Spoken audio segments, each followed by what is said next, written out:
Your life, my life, will never get to a stage where it feels fully sorted. I believe a lot of unhappiness in life comes from having no direction. People who are aimless with no specific pursuits tend to feel hopeless, depressed, anxious, all the bad stuff. And so a good way to avoid all that is to have some sort of direction. Your life, my life, will never get to a stage where it feels fully sorted.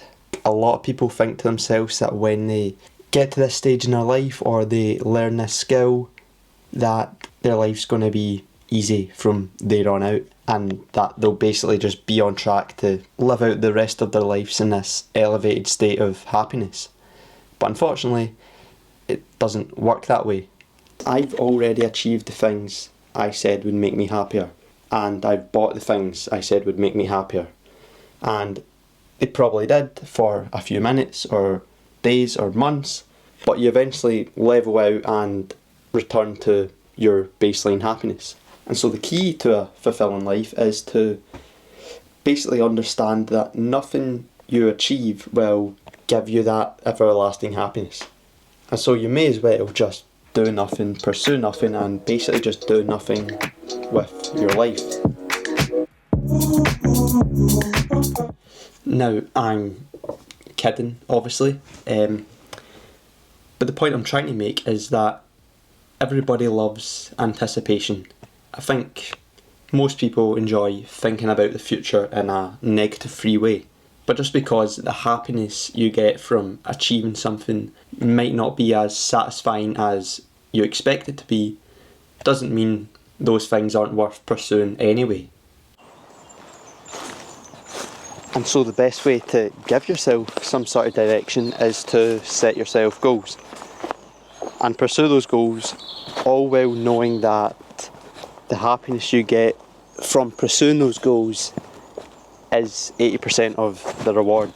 Now, when I say goals, people often think of New Year's resolution type things. So I want to run a marathon or lose weight, and those goals are obviously great. But when you want direction in life, they don't need to be as goally as that. The idea is to set yourself a few small goals every now and then, or habits, and commit to them.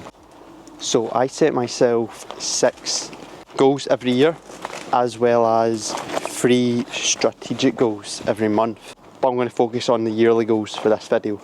So you can do whatever you want when you're setting yourself goals, but to give you an idea of what I do, I write out 6 life areas, so physical health, mental health, relationships, finance, fun and growth.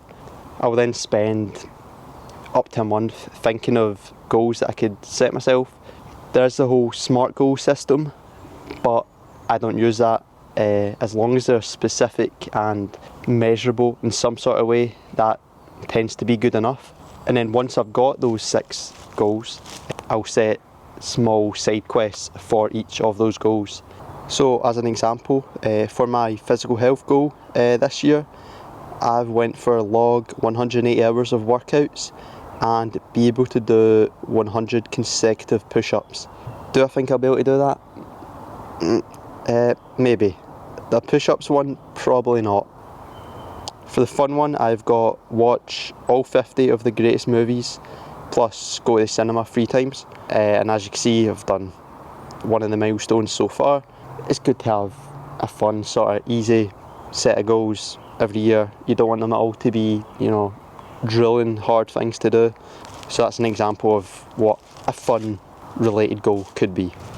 All winners and losers can set the same goals, meaning simply setting goals and writing them out sometimes isn't enough. What separates these people are the activities they commit to, the habits they do on a regular basis that get them closer to achieving their goals. It's about selecting the right habits that will make progressing towards goals easy. I know some people are against setting goals, and I used to be one of them. Having goals can sometimes make the present moment feel worse, because you're constantly looking towards a future outcome. But I still believe setting goals are worth it, because if you achieve them or not, they're going to get you closer to the person you want to be in a way.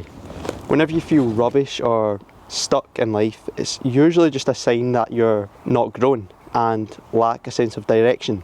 You can be unbelievably wealthy, have no direction in life and feel miserable. You can also be working a classic 9-to-5 job, have a sense of direction in life and feel great.